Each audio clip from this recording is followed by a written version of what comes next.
Good morning. Good morning. Great. You're all awake. That's good. You know, Reverend James Robinson sat one morning at a table of a fast food restaurant facing a window that was just coated with a film of dirt and grease. Ever seen one of those? An employee appeared outside that window with a bucket of water and a sponge and began to grime away at it, cleaning that window off. It was like raising a curtain on a stage, he said, because now he could see clearly the scene outside. This immediate foreground was an asphalt parking lot that he couldn't see before. Beyond that stretched the winter-browned grass.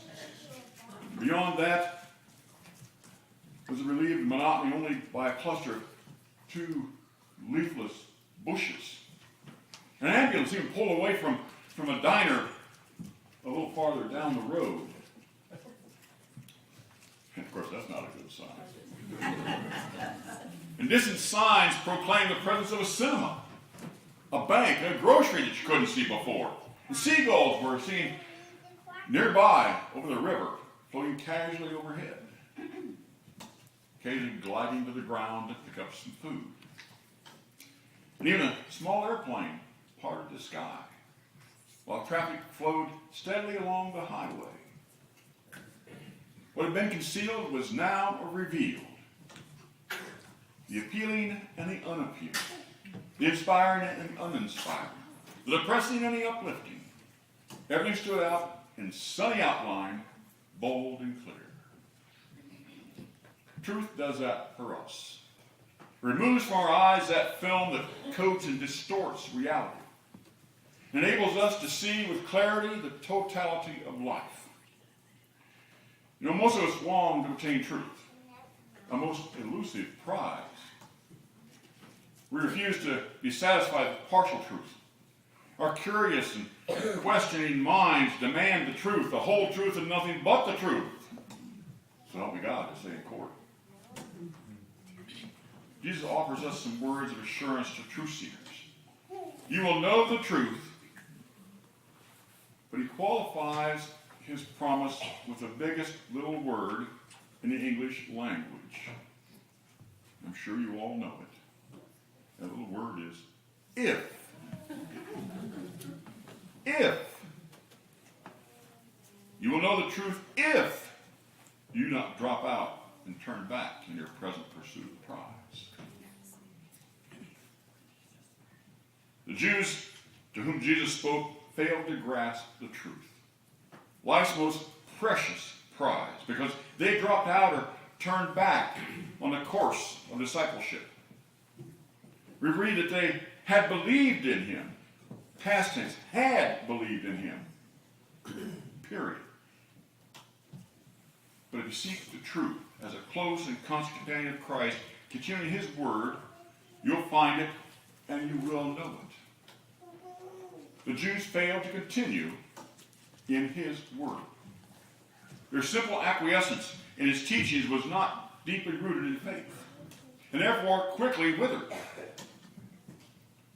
Discipleship involves constancy of learners, and that gains the promise of the knowledge of the truth and freedom. Albert Schweitzer's familiar and oft-quoted words about knowing Christ can be applied to finding and knowing truth. He comes to us as one unknown, without a name, as of old. By the lakeside, he came to those who knew him not. He speaks to us the same word, follow thou me, and sets us to the task which he has to fulfill for our time. He commands, and to those who obey him, whether they be wise or simple, he will reveal himself in the toils, the conflicts, the sufferings, which they shall pass through in his fellowship. And, as an ineffable mystery, they shall learn in their own experience who he is. They shall learn, as did Peter, that he is the Christ of God. They shall learn in their own experience with the Christ of God what truth is, because he himself is the truth. If you continue in my word, you are truly my disciples, and you will know the truth. You will know the truth, and the truth will make you free. These two young men have gone through some training over the last few months, and I'm sure they're just tickled pink to be here this morning. So they'll be the center of attention shortly. It reminds me of another young man. The alarm goes off early that particular Sunday morning, and Chris showered and got dressed, and thoughts of the upcoming worship service and memories of the past few years swirled through his mind. Confirmation Sunday has finally arrived. And after today, there will be no more requirements to meet. Sermon notes will be a thing of the past. Wednesday afternoons can now be filled with things like football, television, play practice, homework, or just plain goofing around. No more memory work lurking in the back of their minds. Although just the thought of memory work put Chris's brain into motion, that third commandment and its meaning came to mind. Remember the Sabbath and keep it holy. So what's that mean for us? We are to fear and love God so that we do not neglect his word and the preaching of it, but regard it as holy and gladly hear and learn it. Chris was surprised by his mind's ability to retain those words and wondered how many more commandments he'd remember. Butterflies fluttered through Chris's stomach. You guys haven't had that this morning yet, have you? If you haven't, you will. Yeah. Truth will set you free. He's got butterflies floating through his stomach, and as the family drove to church, when they got there, the fellowship hall was filled with the chatter of his classmates as they were being robed and pinned with flowers. Before long, Chris heard the organ begin to play, and within a matter of minutes, all the confirmation students were processing into the sanctuary. And that morning, the preacher preached on the 8th chapter of St. John, just like I'm doing, where Jesus said, if you continue in my word, you are truly my disciples. And you will know the truth, and the truth will make you free. And the pastor talked about responsibility and what it means to become an adult member of the church. When Chris heard the words free, his mind wandered a little from the facts. Jesus said he would be free, and today marked Chris's freedom. Freedom from all the requirements of confirmation. Freedom from being forced to come to church. Freedom from being made to read the Bible. Jesus promised freedom. And today after church, Chris would be free to make his own decisions about how often he would attend worship and pray and read the Bible. But Chris drifted back just in time to hear the last sentence of the pastor's sermon. Jesus said, if you continue in my word, you are truly my disciples, and you will know the truth, and the truth will make you free. The congregation started to sing the sermon hymn. Chris felt his heart begin to race again. It was almost the time for him to go and stand in front of the congregation. The confirmation part of the service, which we're going to do in just a couple of minutes here. I know you're just itching to be up here, aren't you? You can see it in your faces. When the nod came from the pastor, Chris made his way up to the altar rail. The pastor smiled as the students, and they came forward. Then in complete seriousness, the pastor asked the students if they promised to continue in Jesus' word.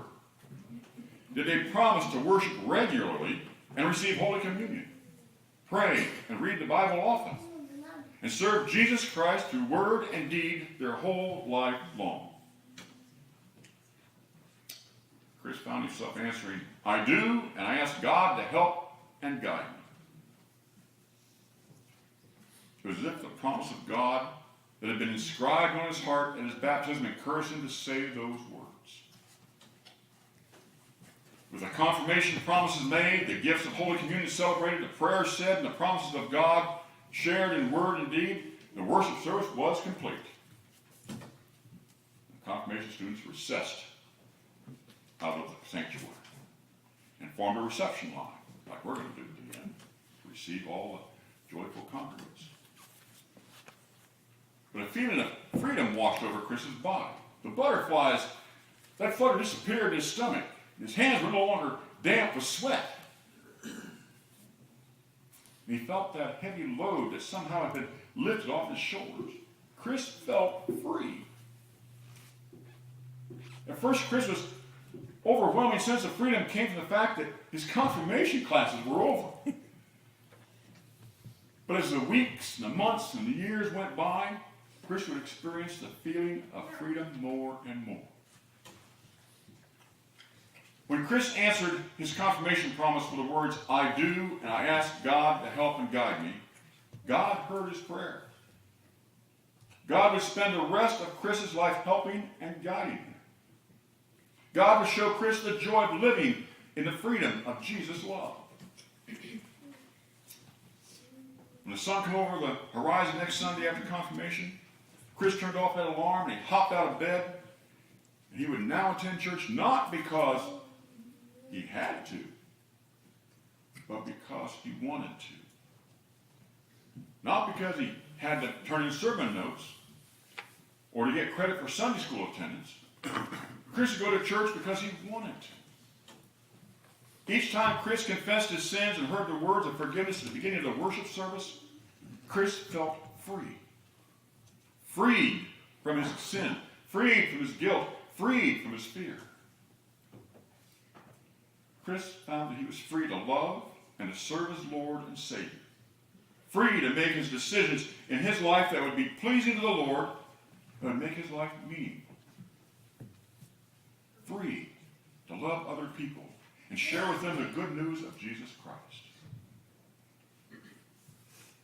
And Chris discovered that the most meaningful and life-giving relationships were found in that Christian community. Because of the death and resurrection of Jesus, God would always be ready to answer Chris's confirmation prayer.